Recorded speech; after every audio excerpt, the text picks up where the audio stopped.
Mes chers amis, Shavua Tov, j'espère que le Shabbat a pu se dérouler dans les meilleures conditions, vu le contexte dans lequel nous sommes. Je voudrais vous remercier pour le nombre impressionnant de messages que vous avez pu m'envoyer pour nous dire à quel point vous avez pu faire Shabbat en mettant des vêtements shabbatiques, en réunissant tous les membres de la famille, en allumant les nérotes avec vos épouses, en faisant les tfilotes, les offices de Shabbat avec vos enfants, en faisant l'effort de lire la paracha entière ou une partie de la paracha, en faisant quelques divrei Torah, en créant une ambiance chaleureuse de Shabbat. Chazak ou Baruch pour ce que vous avez fait. Vous avez compris que l'essentiel, c'est la kedusha du Shabbat, et que cette kedusha-là ne dépend absolument pas du milieu dans lequel nous sommes ou de la possibilité d'aller à la synagogue ou de ne pas y aller. L'importance, effectivement, est dans l'essence même de la journée du Shabbat. Donc merci d'avoir respecté, d'avoir suivi ce message et ces quelques mots que j'ai pu vous adresser avant Shabbat. Je voudrais bien évidemment, avant de commencer notre cours de ce soir, avoir une pensée très particulière pour le Rav Touboul, qui a été le directeur de l'école Bet Hana et pour l'ensemble du Bet Rabad, du mouvement Lubavitch de France et de Paris en particulier. C'est une très grande perte que la communauté vit. C'est un homme d'engagement, un homme de sérieux, un homme d'éducation que la communauté perd. C'est vraiment des milliers et des milliers d'enfants qui sont passés par sa main et par sa vision de l'éducation juive. Qu'Akadosh Baruch Hu puisse prendre cette neshama, l'élever le plus haut possible et que Bezrat Hashem, le peuple d'Israël, soit épargné de toute épreuve supplémentaire.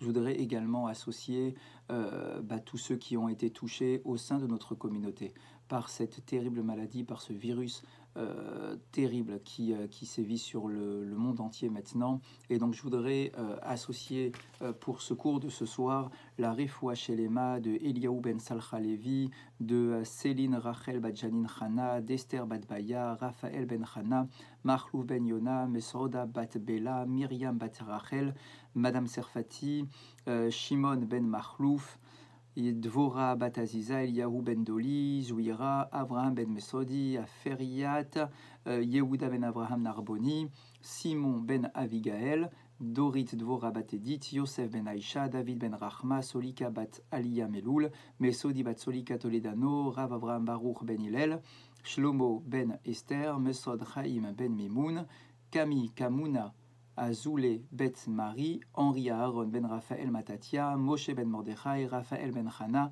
Evelyne Bat Rivka. Malheureusement, cette liste est terriblement longue et encore, il y en a bien plus que cela, vraiment un très très grand refoua chez les mâts pour tout cela. Et je voudrais également que ce cours de ce soir aille pour l'élévation de la Neshama de Yosef Ben Shalom, Aaron Ben Sulika, Nina Bat Kati Matzliach Lebet Politi, Léa Rivka Bat Rachel, Chai Victor Ben Yakuta, Roger Chai Barou Ben Avram Koskas, Yehuda Bar Alia, Avram Ben David Esther, Pinchas Ben Shmuel Cohen, Zora Georgette Bat Esther, Félix Saadani Ben Emma Simcha, Mesoda Bat Laetitia, Genev Rachel Bat Aliyosha Goldberg, Marcel Mesod Ben Simi et Yehuda Ben Penina.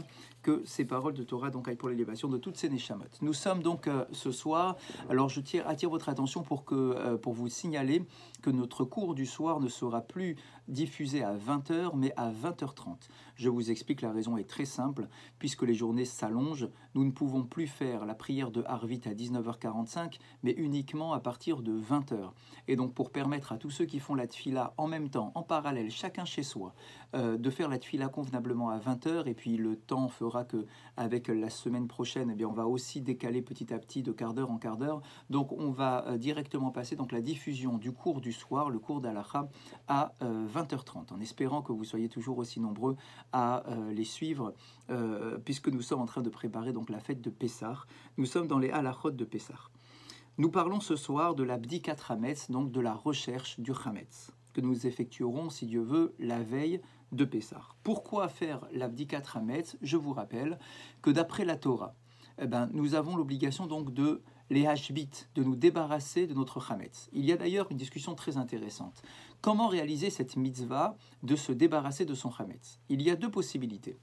Soit je fais en sorte qu'il ne me reste plus de Hametz avant le début de Pessah. C'est-à-dire, je tiens mon éconima avec beaucoup de sérieux, je sais exactement combien il me reste de paquets de pâtes, de paquets de farine, de paquets de gâteaux, et je fais en sorte que petit à petit, j'écoule, je consomme l'ensemble de mes réserves, et j'arrive maintenant, veille de Pessah, il ne me reste plus rien.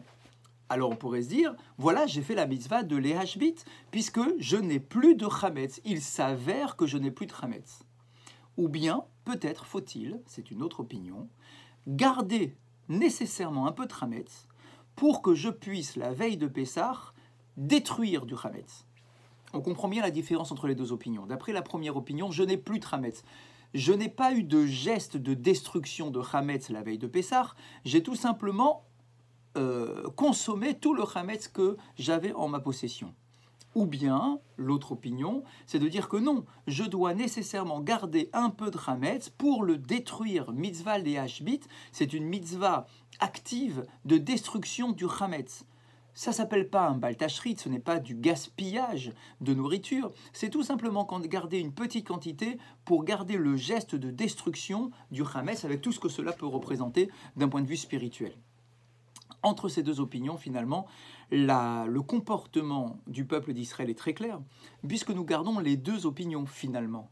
Nous faisons en sorte de consommer toute notre chametz, notre réserve de chametz petit à petit, pour pas qu'il nous reste des tonnes de céréales ou de gâteaux la veille de Pessah.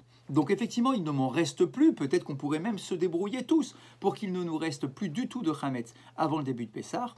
Mais finalement, regardez, à travers les fameux morceaux de pain que l'on cache à l'intérieur de la maison, alors qu'en réalité, il n'y a aucune raison.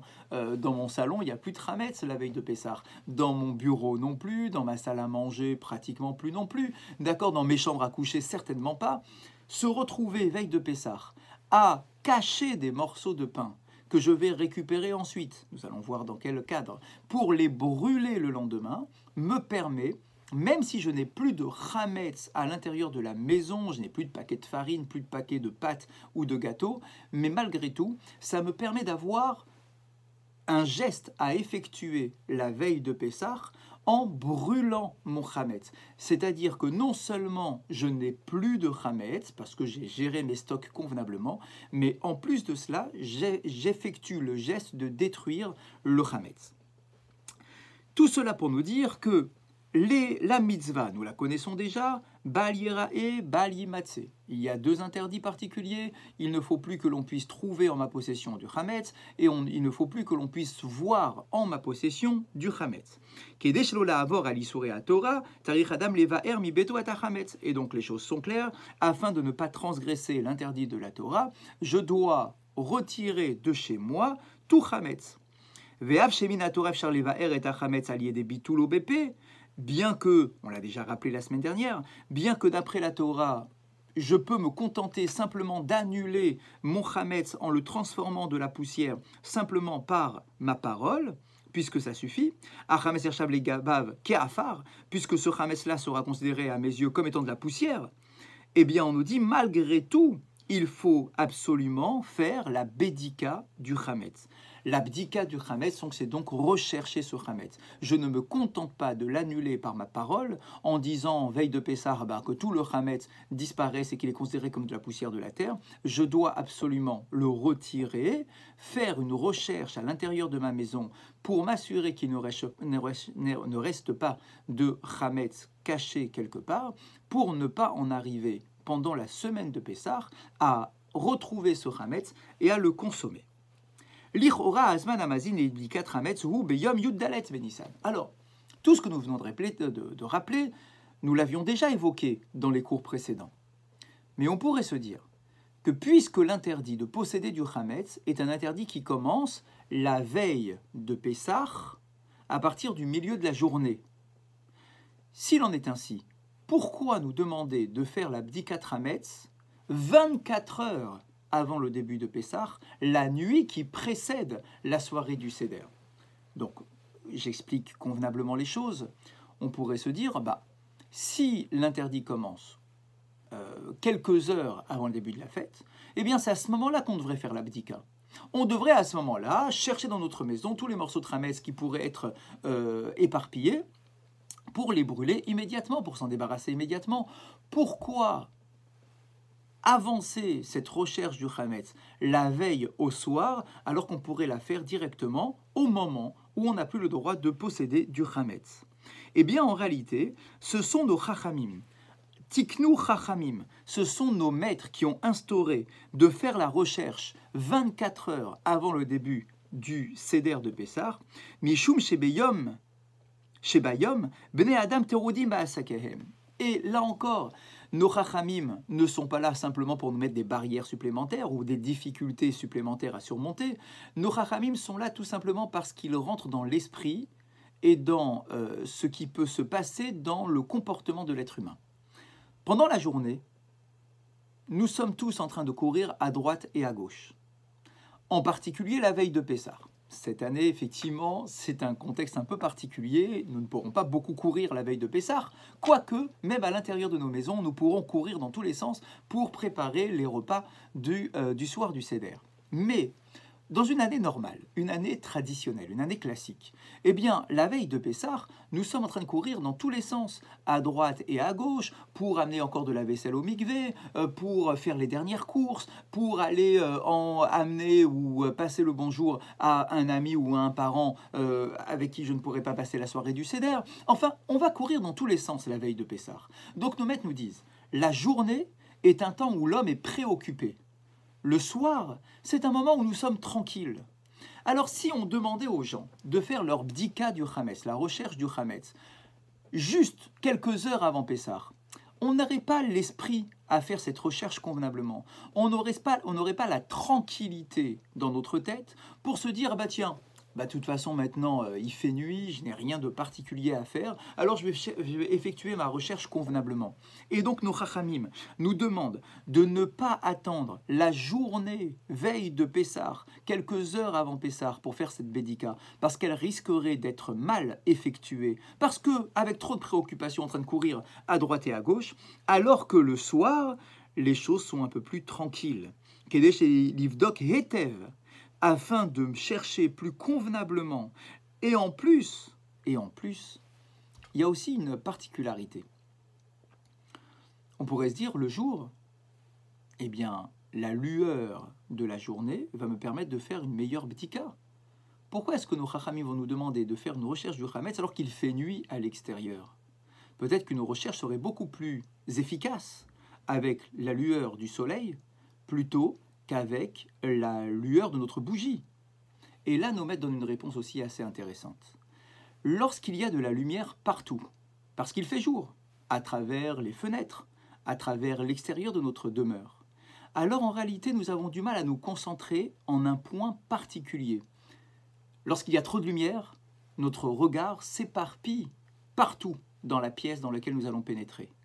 Alors que lorsqu'il fait nuit complètement noire autour de moi, et que je tiens en ma main juste une bougie, c'est-à-dire qu'il va y avoir un faisceau lumineux à un seul endroit, pratiquement un seul endroit, là où il y aura ma bougie, alors mon regard va être concentré avec beaucoup plus d'attention sur le point qui sera éclairé par ma bougie. Donc ma bédika sera beaucoup plus efficace à la lueur d'une bougie qu'à la lumière du jour. Et donc voilà pourquoi, d'après ces deux raisons-là, nos chachamim ont demandé de faire la bdikat hametz le soir et non pas le jour. Donc premièrement, parce que nous avons plus de tranquillité d'esprit la nuit plutôt que pendant la journée.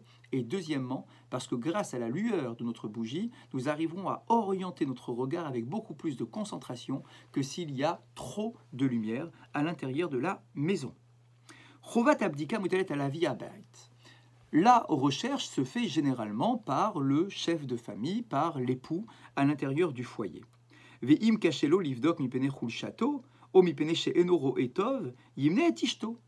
Mais là encore, c'est une mitzvah qui concerne l'ensemble du peuple d'Israël, les hommes comme les femmes. Donc si effectivement l'homme, l'époux, ne peut pas effectuer convenablement cette recherche, soit parce qu'il est fatigué, soit parce qu'il est alité, soit parce que il n'a pas la force, avec ses yeux, de rester concentré longtemps pour faire la recherche à l'intérieur de l'ensemble de la maison, alors Yimne et Tishto, bien évidemment qu'il pourra demander à son épouse d'effectuer cette recherche en récitant même sa bracha, ou bien même de demander à l'un de ses enfants d'effectuer cette recherche. Encore faudra-t-il que l'enfant soit bar mitzvah ou bat mitzvah. Il n'existe aucune différence dans cette mitzvah entre l'homme et la femme. Et là, yesh libror et mishenitan nismoch alav. Mais bien évidemment, il faudra demander à une personne sur qui on puisse s'appuyer convenablement pour attester de la qualité de la recherche du Hametz qui sera effectuée. כדי שלא יהיה דבר שאולי ישכיח את חובת בדיקת החמץ, תקנו חכמים שלא להטריד במלאכה ובסעודה חצי שעה לפני תחילת זמן בדיקת החמץ. Puisque cette recherche du Hametz est particulièrement importante et qu'elle doit être effectuée, comme nous l'avons dit, non pas pendant la journée, mais pendant le soir. Mais le soir, non pas à un moment où on est fatigué non plus. C'est-à-dire que ce n'est pas une recherche qu'on doit effectuer juste avant d'aller dormir. Parce que on serait déjà un peu trop fatigué, on aurait envie de bâcler cette vérification du Hametz. Donc nos maîtres nous disent, la recherche doit être effectuée exactement, en tout cas le plus rapidement possible, à partir de l'heure de la sortie des étoiles. Viendra le temps où nous rappellerons dans la short list les derniers points à avoir en tête, les horaires précis de la recherche du Hametz, de l'heure où on devra brûler le Hametz. Cela viendra. Pour l'instant, nous sommes encore sur la théorie. Au moment de la sortie des étoiles, c'est le moment précis où nous devons faire la recherche du Hametz. Pas trop tard, pour ne pas être fatigué, mais pas avant non plus parce qu'il ferait encore jour. Et là encore, nos maîtres nous disent, pour éviter à l'individu d'oublier de faire sa recherche au bon moment, alors on va déjà interdire la demi-heure qui précède l'heure de la recherche du Hametz de commencer une activité qui puisse nous détourner de la recherche du Hametz. Par exemple, commencer des travaux ou bien même un repas une demi-heure avant l'heure de la sortie des étoiles sera interdit la veille de Pessah. Shema yigarer bimlarto obeseudato veishkar ivdok Hametz. Pourquoi? De peur, et nous en avons tous fait l'expérience, lorsque je suis en train de bricoler à la maison, même si j'avais l'intention que ce bricolage dure 10 minutes ou un quart d'heure, il nous est tous arrivé d'être emportés dans l'élan, par l'élan de nos travaux, et de ne pas être capable de nous arrêter exactement au bon moment, et puis on s'aperçoit que finalement on est resté 1 heure, alors qu'on pensait rester 20 minutes, ou même 1h30, 2 heures. Et donc la recherche du Hametz serait trop tardive par rapport à cela. Il en est de même pour un repas. Et ça, nous l'avons bien évidemment tous expérimenté. Un repas, une fois que l'on commence, on ne sait jamais quand est-ce qu'on va s'arrêter exactement. Une discussion un peu trop longue pendant le repas, un repas qui traîne un peu en longueur, le temps d'être servi, d'être débarrassé, etc. Donc pour éviter ce problème, nos maîtres nous demandent effectivement de ne pas commencer de repas, ni de travaux, une demi-heure avant l'heure de la recherche du Hametz. Aval mutar lechol bederech harai perot ugot. Ce qui est interdit, c'est un véritable repas. Mais par contre, grignoter un fruit, grignoter même de la pâtisserie, un gâteau, ça serait autorisé. Vechen mutar lasod mimlachot kalot sheochot zman ketzar, ou bien faire une petite chose mais qui est très rapide, un petit bricolage, mais vraiment très simple. Je dois changer une ampoule, c'est quelque chose qui ne peut pas prendre trop longtemps. Et donc du coup, cela serait autorisé.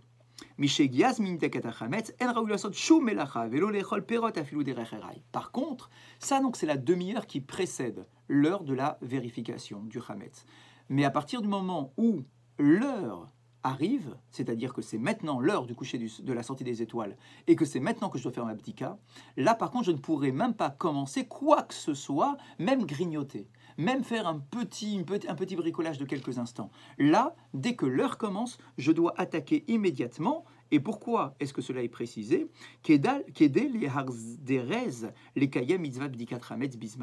Afin d'empresser les gens, les individus, à faire leur bdika rapidement. On n'a pas le droit non plus, regardez à quel point nos maîtres ont de la puissance dans leurs propos, nous n'avons pas le droit non plus de commencer une étude de Torah à partir du moment où l'heure de l'abdika arrive. On pourrait se dire, c'est pour la Torah c'est sacré, rien ne passe devant l'étude de la Torah. Nos maîtres nous disent non, pas du tout. Si c'est maintenant l'heure de l'abdika, tu n'as pas le droit de t'asseoir pour étudier ta paracha, ni une page de Gemara. Si c'est l'heure de l'abdika, il faut faire sa abdika immédiatement. Vous pouvez remarquer une petite différence entre l'étude de la Torah et les autres activités, comme les travaux ou la nourriture, puisque nous avons dit que pour les travaux et le repas, déjà une demi-heure avant l'heure de l'abdika, je n'aurai pas le droit de les commencer, alors que pour l'étude de la Torah, ce temps-là de la demi-heure avant l'heure de l'abdika, j'ai le droit de commencer une étude de Torah à ce moment-là. Par contre, quand l'heure arrive de l'abdika, à ce moment-là, je n'ai pas le droit de m'asseoir pour commencer une étude de Torah. Shiur kavua, la rabim, mutav shelo levatel, sheken kiyum ha-shiur lo yigrob lebitula shel mitzvat abdika, shegam lachar shiur efshar livdok chametz. אבל אם יבטלו את השיעור, יפסידו לימוד תורה של רבים. Il y a juste une particularité pour l'étude de Torah en collectivité. Lorsqu'il y a un cours collectif, un cours communautaire de Torah qui est fixe, c'est-à-dire que toutes les semaines, à la même heure, il y a un cours de Torah qui est entamé dans la communauté. Eh bien, on nous dit, imaginons que ce soir-là, c'est le soir de l'Abdikat Hametz. Est-ce que l'on doit annuler un cours communautaire pour faire l'abdika et pour permettre aux gens de faire l'abdika en son temps? La halakha nous dit, eh bien en réalité, on n'est pas obligé d'annuler le cours communautaire. Parce qu'un cours communautaire n'empêchera pas de faire la vérification, ne nous permettra pas d'oublier de faire la vérification. Pourquoi? Parce qu'à la fin du cours, de toute façon, les gens vont rentrer chez eux et le rave qui donne le cours aura l'obligation, à la fin de son cours, de dire à ses fidèles, aux participants du cours, attention, n'oubliez pas de vérifier et de faire la mitzvah de l'Abdikat Hametz dès que vous arriverez chez vous à la maison. Le dernier point pour ce soir, c'est la bénédiction, la bracha que nous devons réciter avant la bdika. Lifne abdika mevarchim, baruch ata Hashem Elokeinu melech haolam, asher kidesh mitzvotav vetzivanu, al biur chametz. La bracha, nous la connaissons tous, nous la trouvons dans les premières pages de nos Haggadot, où il est écrit tout simplement, donc tu es source de toutes les bénédictions et tu nous as ordonné, toi l'Éternel, al biur chametz, de détruire le chametz. Alors attention, c'est très intéressant. Je récite une bracha dans laquelle je stipule que Dieu m'a ordonné de détruire le chametz. Alors qu'au moment où je fais ma bdika, je ne suis pas en train de détruire le chametz, je ne suis que en train de rechercher mon chametz. Eh bien, nos maîtres nous disent, puisque le but ultime de ma recherche, c'est la destruction du chametz, alors je fais déjà la bracha sur la destruction. Il n'y a pas de bracha de livdok et hametz qui m'a ordonné de faire la bdika du chametz. Cette bracha-là n'existe pas parce que ce qui compte, ce n'est pas la recherche du chametz. Ce qui compte, c'est la destruction du chametz. C'est pour cette raison que dès le moment où je fais la recherche, puisque j'ai l'intention de garder ce chametz de côté pour en faire sa destruction, eh bien, je fais directement la bracha al biur chametz, qui nous a ordonné de détruire le chametz. En edaber ben abracha litret abdika, il ne faut pas parler entre la bénédiction que je récite et le début de la recherche du chametz. Si par contre j'ai parlé entre la fin de la bénédiction et le début de la recherche, alors tout dépend. Quel a été le sujet de mon propos? Si j'ai parlé, mais de quelque chose qui a un rapport direct avec ma recherche, par exemple, amène-moi une bougie pour que je puisse l'utiliser pour faire la recherche, donne-moi une allumette pour que je puisse allumer ma bougie, ou bien éteins la pièce pour que je fasse la recherche convenablement. Tout cela ne pose aucun problème, parce que c'est une parole qui est directement liée à ma bénédiction, c'est-à-dire à la recherche du chametz. Par contre, si je dis quelque chose qui n'a rien à voir avec la recherche, alors là, effectivement, je devrais recommencer la bénédiction. C'est-à-dire que si j'ai fait la bracha et que je me tourne vers mes enfants en leur disant « mettez la table parce que juste après on va manger », alors ça n'a rien à voir avec ma recherche et donc j'aurai l'obligation de refaire la bracha si jamais j'ai parlé à ce moment-là. Il faut absolument, et c'est une règle générale, lorsque je fais une bracha, il faut confirmer la bracha par le début de l'action. Donc là, ici, si j'ai fait la bracha, je devrais entamer ma recherche immédiatement pour ne pas créer d'interruption entre la bracha qui est récitée et le geste de la recherche. Si j'ai plusieurs appartements, je devrais tous les vérifier. Si j'ai un appartement et une voiture, je devrais vérifier mon appartement et ma voiture. Si j'ai un appartement, un bureau et une voiture, etc., je devrais vérifier tous ces lieux pour m'assurer qu'il ne reste pas la moindre trace de chametz, malgré le bitoul qui sera effectué de toute façon le soir même et répété le lendemain. Voilà donc pour ce soir. Nous nous retrouverons Be'ezrat Hashem demain matin pour notre cours. Donc je vous rappelle nos nouveaux horaires, 9h toujours le matin, 13h pour l'après-midi et le soir à 20h30. Merci beaucoup et bonne soirée à vous tous.